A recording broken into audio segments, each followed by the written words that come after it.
Alright, hello to all my guys, gals, and non-binary pals out there across the electrical ocean. This is Jazzman, and we are back with a game between narkotiksith, playing full faction Shattered Peaks, and then MW24, if you can believe it, playing full faction Shattered Peaks as well. Now it looks like we're going to have Hynids versus Voil this match. Man, oh man, does this take me back. MW24. I have not heard this name in a very long time. I'm just going to go on an old man rant about this guy while we get into the good bits of this game. But MW24, if you remember, back in ye old days of the Poxnora forums, MW24 was one of the biggest clowns you have ever did see. And I'm not talking about no hee ha ha, big shoes, red nose, circus clowns. And I ain't also talking about we live in a society, want to know how I got these scars clowns. I'm talking about like the eldritch horror, Pennywise dancing clowns. Like this guy was a loudmouth and he was an asshole and he was just a great character, a member of our community. We loved him, we hated him, and we enjoyed watching his antics. We enjoyed watching him dance. And these days, I think this is actually the first game I've seen him play in many a year. Honestly, back in the day, I didn't even think he played the game. I always figured he just liked to complain about shit. So, but I mean, I guess he is here. He's playing Voil. And he's currently running down the clock like some other players who we won't be mentioning. I don't know, maybe he's AFK. Maybe he's making himself a sandwich to settle in and enjoy good old Poxnora again. But there it goes. He got his font. He did it. Everyone, round of applause for MW24 grabbing a font in 2024. And oh yeah, MW24 in 2024. Imagine that. So hopefully narkotiksith moves a little faster. There he goes. Okay, he's going for his bottom font, the head shrinker. And I mean, the way the board is shaping up, I kind of prefer narkotiksith's position. The Voil, of course, all do have evasive, so 3 ranged units, probably not the best deploys. But I mean, transporter, okay, so well, there's a Sion. But Transporter is not exactly a great font haggler. He's going to be relocating the Sion in, though, and Sion is definitely a menace in Voil. He's got that war cry, he's got that barrage. Honestly, I've always felt Sion was kind of bad. Not bad, like he's always been good, but just kind of boring, really. Like for a hero, I mean, he's got war cry and like barrage on a champion with 2 range. Like why? Like Lift is interesting. I think Lift could you could really make use of that somehow. I want to see him do stuff like this, like pull an opposing champion over a chasm and then just drop them into it. Like that'd be something I'd want to see happen. But you basically never use this ability. You only use Sion for Warcry, and it's a little unfortunate. I think he has potential to be a more interesting hero, more tied to the Voil theme than just having Warcry, and being a good statted champion. But he's there, he's making himself known. And oh god, please, MW24, I know I told everyone you were a clown, but I didn't think you were also a troll too. I mean, I knew you were a troll. Let's be real. That's basically what I meant by clown, is that you were a troll. But don't do this to me, man. Like you gotta play the game. I really don't want to have to go find another game. I've been having a little bit of trouble this week in particular, finding games. Oh yeah, what am I? Okay. Now, well, you know what? I was the one who was trolling. It's fucking narkotiksith's turn, not MW24's. It's late. What was I even talking about? Oh yeah, finding games. I've tried for like 2 hours now to find a decent game to upload, because I've been slacking a little this week. And I mean, I know you guys are like, man, just upload like 3 games every day. How hard is that? And it's like, man, I've got my own life, right? I can't be sitting here in queue for 5 hours waiting for good games to go up. And you're like, well, yeah, some games are better than no games, right? But I want to make it a good experience for everyone, right? I want to make sure that everyone has a good time watching these games. And if, the game is a surrender at 5 minutes kind of game and no one interesting is playing, like I want to get some different names in the queue.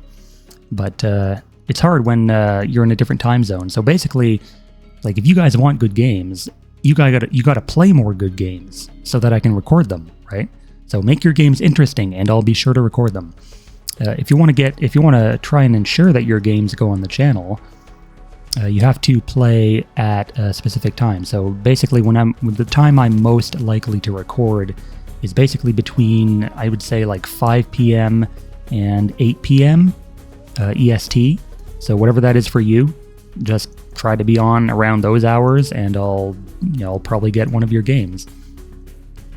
But anyway, that rant is over with. Narkotiksith has put a head shrinker's totem in the font. Nice flavorful relic for Hyenids. And Kanan as well, I guess. I feel like Kanan could definitely worship an idol like this. But Shrinking Gay is here protecting his ranged units.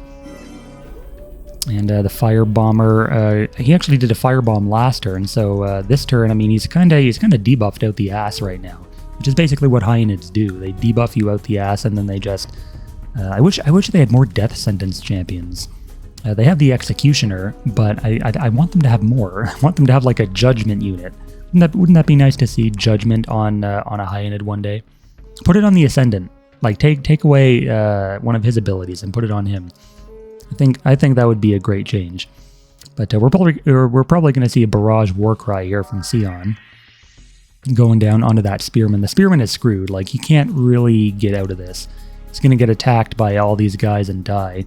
So it's just a matter of what Narkotiksith can do to recoup that loss. Oh, okay, I spoke too soon. We're going to see a normal attack on the Head Shrinker's Totem instead. That does trigger Warcry, but... I mean, he could have just killed the Spearman. All right, we're going to see a Lightning Storm instead to kill it.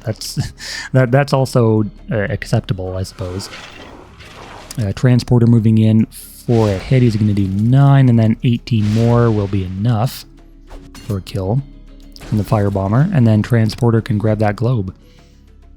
So first blood to MW24 here, and the Sky Howler moving in. I feel like Narkotiksith needs more than ranged champions. He needs like a good old melee unit. He needs a Bulwark. He needs he needs one of his that Declare Hunted Hyenid, whatever that thing is called.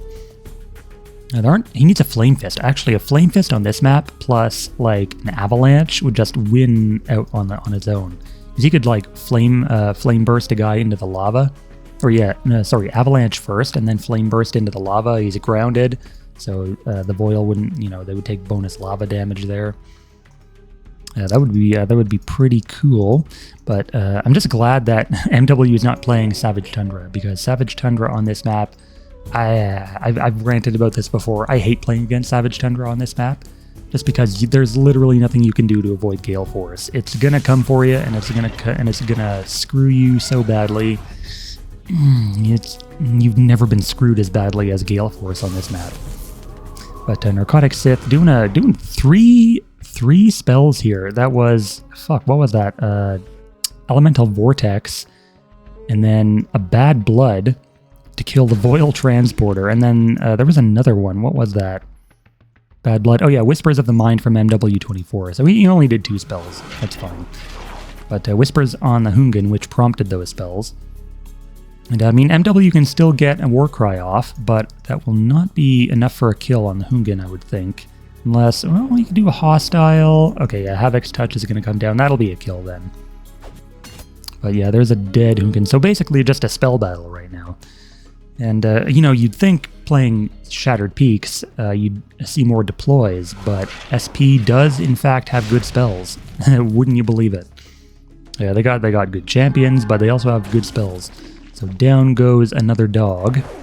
And a Nublin Surprise Pies. That is indeed surprising. You never really see that played. Actually, a few of them spawned on the lava here, so they're actually just going to die before being eaten. Well, okay, he's going to move over and eat that one. So there's some healing going down onto the Fire Bomber. And the thing is, these can also be eaten by Narkotiksith, but there is a 50% chance that he will get Gehern bound from eating that pie. I'm pretty sure, like, isn't this the mystery meat, like, literally the only, like, random effect still left in the game? I'm trying to think of other ones. Like, what else is random nowadays? I know Cannon Barrage is random, like the area of effect. But other than those two things, there's really not much randomness in the game anymore. There's stuff like, what is it? The spell that redeploys a unit. It's in Shattered Peaks. False Orders. That deploys a champion randomly. But man, back in the day, does anyone remember dodge chance? Or like miss chance? There was like a random 5% chance for any attack to miss back when this game was first released, and it was so infuriating. I'm glad that doesn't exist anymore. But yeah, attacks could just randomly miss, and that would be that. But yeah, Sion definitely gonna make a mess of these guys here. Honestly, narkotiksith needed to just back out of the font. Like, he wasn't doing himself any favors by just running his units into die one by one. But that is the end of the game. And you know what? We're going to pop into the next one because I want to get more games. That was 12 minutes. That was a fast one. I mean, come on, you gotta you gotta give me that, right? You wants to watch a 12-minute game. Actually, there might be some people who are interested in the shorter games. I guess I could take a poll, like whether you guys want to see like longer games or shorter games. Like, what's your ideal game length preference, right? I'm betting it's probably like 15 to 30 minutes at most, right? But anyway, we're gonna hop into the second one. I think it was the Last Sin versus Cheetah. Yeah, so we got Last Sin over here versus Cheetah playing full faction Kathir Forest, and this looks like Iron Fist Salaman. So we've got. At first, I thought it was a copy of like Motang's deck, the negative equip deck that he plays, but nope, this is Iron Fist Salaman. And funny enough, I was actually talking about this on the forum the other day. Well, not the other day now, but like the other day, as in like last week. But Iron Fist Salaman, I'm surprised no one has tried to break this deck yet, because Armory is absolutely insane in any equipment deck. And you get 40% refund on all your equips, and Salaman like thrive on equips, right?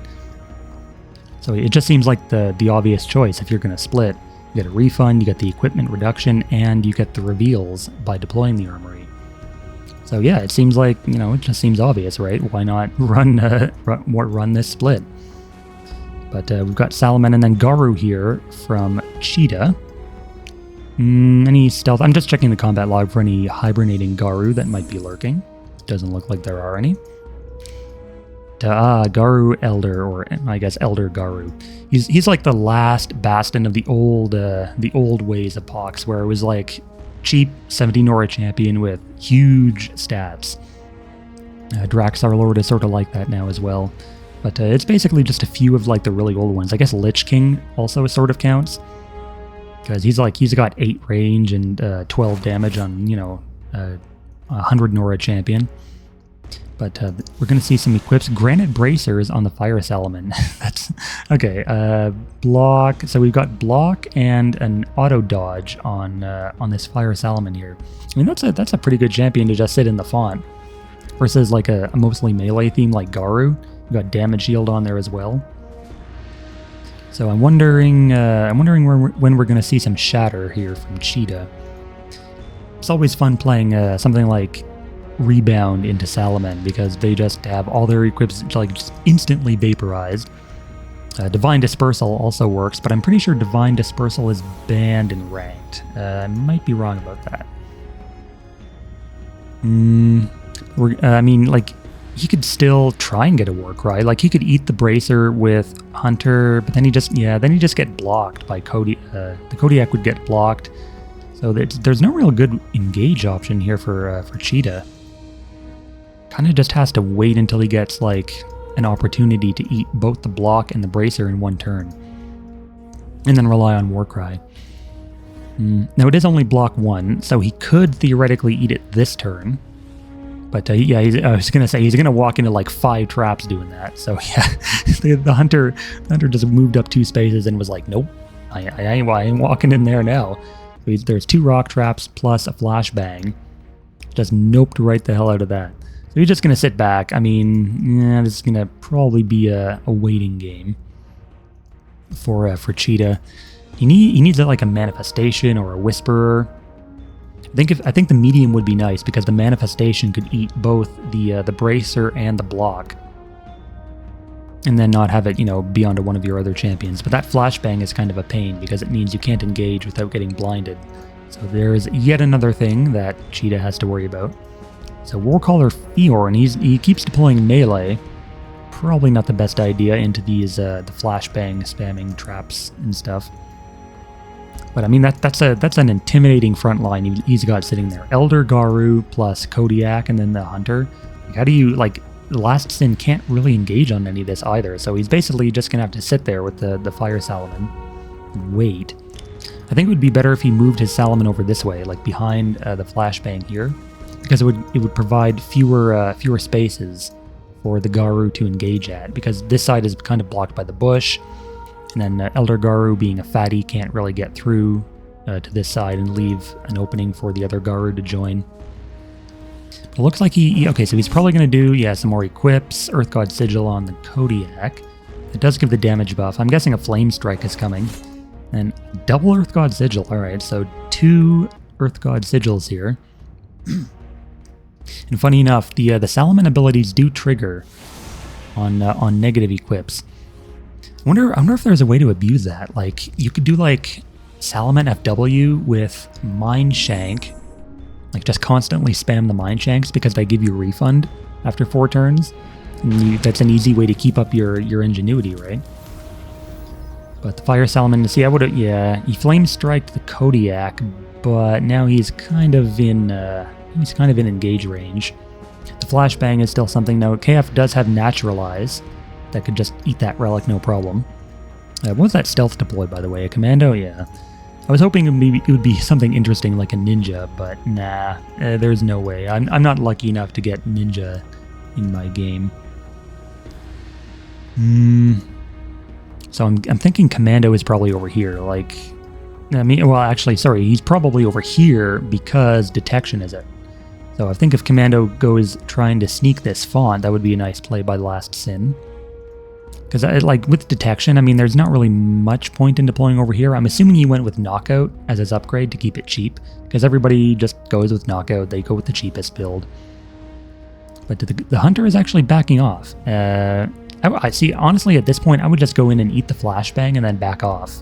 I mean, there's no real reason not to at this point. You could just move in there with the Hunter, just take it out of the picture so you don't have to deal with it anymore. But, you know, Elder with its 63 HP could just sit in that font, no problem. And another Kodiak in the back. So definitely all melee here. I'm wondering if there is going to be any, like... So Righteous Deflection, probably not the best option. What else? I guess Earthshaker could really screw up the positioning of these Garu. Man, my kingdom for a Geomancer right now. I would love to see a Shockwave right in here in these guys. It looks like Last Sin is going to back off. Just play it slow, play it safe, fine. Don't be interesting, don't let me get some good commentary in. He's just standing there, menacingly. And that, I mean, he's just going to build up. I mean, see, at this point, if I were Last Sin, I would be deploying like Hunters and shit. Because obviously Cheetah isn't going to want to move in. Like, I would probably move in here. Like, you've got more than enough AP on your champs. He didn't move his Elder Garu last turn, which I think is kind of bad. Like, you have the AP to spare. Like, why not? Like, what are you afraid of, right? The Appraiser, like, you don't have spells to worry about, obviously, because it's Salaman. But you might as well, like, move in just a little bit. Like, come on, you gotta threaten him. You gotta tease him a little bit, you know? You just gotta pull on his chain. Make him think you're trying to do stuff. So there goes one of the flashbangs. Then he backs off again. All right. Wait, come on, go on. Waste the other one. Just you got to go in there and waste the other one. And then, I mean, you're taking some damage, but like, who cares, right? You got fucking 60 HP on that Garu. Nope, he does not want to go in. He's leaving all this AP on his champs. Is there anything in IS with Spot, Punishing Aura? No. Nothing in FS either that could take advantage of this. If he were SP, on the other hand, then he'd have, like, totems to throw down. But I think, is there anything he could deploy with Drudgery also? Not in Salaman, I don't think. We also have to watch for the Commando. Okay, so there's a Horn of Order. Yes, we got action. We got something happening. So there's the drive on the elite. He's got swap. You can do a swap in on one of these dudes. Get 2 hits with something. And then you could knock out maybe with the commando onto that Fjorn. He swapped in with the elite and then knocked out the Fjorn to prevent the horn in the contest. That would be nice. Ooh, a golden compass. Okay, so he's going right on in there. He's going to swap with fire, and Fjorn doesn't have block. Only multi 1 though, so that that elite can only get 1 hit. I guess he miscalculated the AP on that. He could have inviged though, like he had the invig available still on the trapper. All he did was drive. I think, like, yeah, if he would have gotten 2 hits there, that would definitely have been a kill, because he could have gotten the appraiser plus the commando wherever it is. I'm assuming the commando is around here. But now, I mean, that elite is just dead. Because there's no way he gets this Fjorn kill, and Fjorn's gonna be very upset that that this elite is in his face.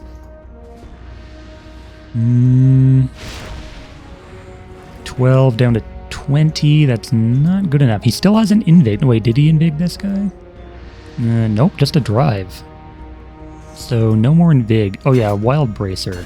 Okay, so there's the pummel. Okay, he does get the kill. Good, good. So first blood going down here. And this, I mean, this is what happens when you're too passive. He gives up the mid font for it though. He doesn't put any relic or anything in the font with the trapper. So I mean, Cheetah has mid. His forces are pretty out of position though. Like he could get a war cry. No, actually he can't get a war cry because the impeding water space is actually blocking the Kodiak. Kind of unfortunate. I mean, he could do a light as a feather. I was gonna say he could do a horn of order of his own, but light as a feather also works. I think we're probably going to be seeing more light as a feathers, honestly, in KF now that Swift Wind has been nerfed. Because at this point, I mean, Swift Wind is 35 Nora. You're really only getting the Unstoppable bonus from it, because they're basically the same spell. Swift Wind is also 1 space AoE larger than light as a feather. But I mean, the utility of flying, you could really take advantage of that on maps like IS Pass that have a lot of chasms, or a lot of impassable terrain, stuff like not lava plains, Grove of Ashes, where you could like fly over the lava and get a font grab. But yeah, light as a feather, only 25 Nora now, pretty good. Ooh, at 12, man, that Mountain Garu just zipping into the fight. 12 AP on deploy from reinforcement and initiative. That lead the charge from Garu Kodiak, bringing him in. That's going to be a big war cry here from these guys. That commando is totally screwed. He's going to pay dearly for taking Fjorn's life. There's the war cry, and then Elder Garu can get a nice little pummel for a kill. There you go, 34 damage, and then Mountain Garu can make some mincemeat out of this Salaman Elite. Now you could probably, I guess he could swing that hunter in and grab the globe if he wants to. Then maybe move the Elder Garu away. Oh yeah, funny little bit of counterplay here from the Earth God Sigil. Light as a feather removes lumbering from champions that have it. So that let his Elder Garu move in for less AP than normal. So it's funny how that works. Earth God Sigil is an equip that grants lumbering, but Light as a Feather still removed it. Interesting. So no more lumbering. He does still have the lava trail and shit.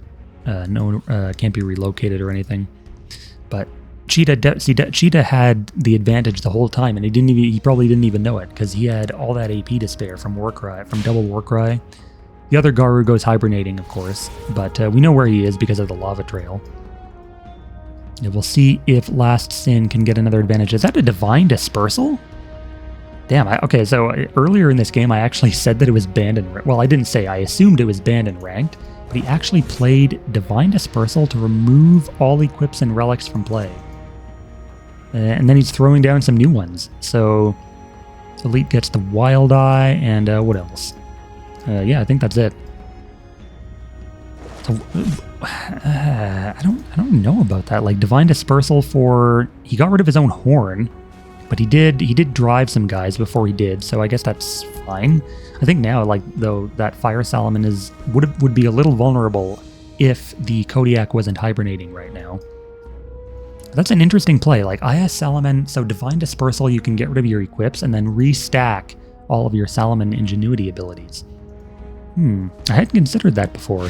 Mostly because I did think Divine Dispersal was banned. I know it's been bugged in the past, but I guess it's still legal. And then Salomon Elite goes for the pummel onto. Wait. He's attacking Mountain Garu, bro. You gotta finish that Elder. Okay, well he won't be able to finish either of these guys. Okay, but then an Earthshaker comes in. That's fine. He doesn't hit the Elder though because he is flying. After he removed Earth God Sigil, then yeah, he regained flying from that, from Light as a Feather. Now, if only he had have driven the Elder Garu before he shattered his horn, then he could have gotten the kill with Drive. That would have been fun, but nope. Elder Garu will live on 1 HP, and that is a dead-ass Elite. So Elite dies here, and then there is another flashbang, so I'm assuming that'll be the only kill Cheetah gets. This is a pretty interesting game, I gotta say. Matan Garu Shaman coming in for some healing. Elder Garu not dying today. And then I think Garu Hunter is probably just going to walk into this fawn. Because there's nothing over there. He could even go for the armory if he wants. But Cheetah in a pretty good position here. I think in terms of Last Sin's plays, I would have, you could have, so earlier in the game, Cheetah was stalling in mid because he didn't want to run into flashbangs, right? So I think at that point, deploying range was the play, because Garu, very melee heavy theme, kind of vulnerable to getting poked. Stuff like Salomon Hunter would have been good. A second Appraiser would have been fine. Then, basically just poke at mid somehow, and then antagonize him into overextending into flashbangs and stuff. And then get him on the crackback with Watershed, not Watershed Anchor, I'm forgetting my names today. He gets Fire Salomon down. And, he's at this point, Cheetah's kind of going to run away with the game. Because he's got double Warcry and all these Garu, the injured ones are healing up.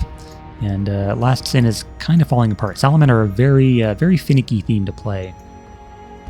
Mostly because once their stuff is down, their relics and equips, that's kind of all they've got. Because you're sort of locked in once you start equipping your champions and playing your relics. There's really no way to reset them. Of course, Divine Dispersal kind of reverses all that, because typically it covers that weakness in Salomon because it can reset all your stuff.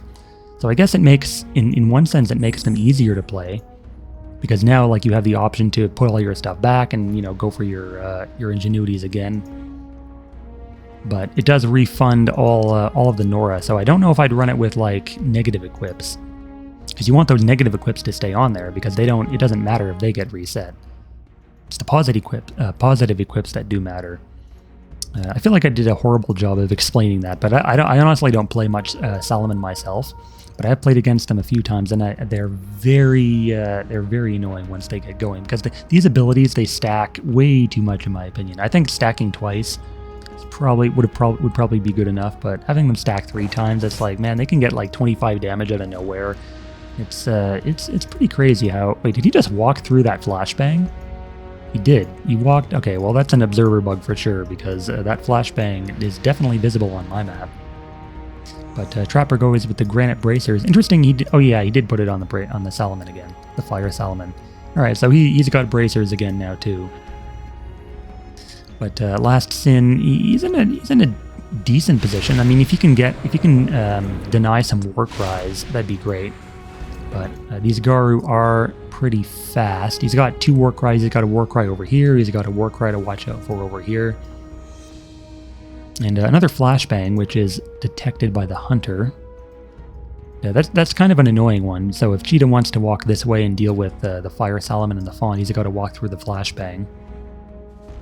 Now, in a perfect world, with 2 high skill players, this would probably be an advantage for the Last Sin, because a lot of what Salomon do are very anti-melee, like the flashbang and trap spam, and then everything has command or provision defense, blocking and stuff. But in a lower elo game, you don't really get that as much. But the Naturalize, I mentioned earlier does come down, taking out that flashbang and allowing the war cry now. So one of them is going to get blocked by Bracer, and the other one will get blocked by normal block. I still feel like we're going to see a kill here. Like, there's spells in the equation, like Grimlock's Bane could come down, Thorn Collection could come down, he could do a bunch of stuff. Matan. Oh, is he going to... Oh, wait, he's going to attack with... Okay, so yeah, he's going to eat the Bracer with that first, so we can get the war cry off. But he does still have to worry about block, so, I mean, he's got 2 Godiacs here. He can just eat the block with one of them, and then get the war cry with the other. So that is dead Fire Salaman there. Even Elder Garu can get in for a hit if he wants. And yeah, Garu have a very, very intimidating threat range. So anything you can do to really keep them at bay, stuff like Murkwater Weakness, I mean, it's kind of an odd pick in Salaman, but probably, yeah, anything you can do to keep them at bay is definitely good. So Cheetah takes the win, and I'll probably just end this here. That's 2 games, that's good enough. So see everyone in the next one.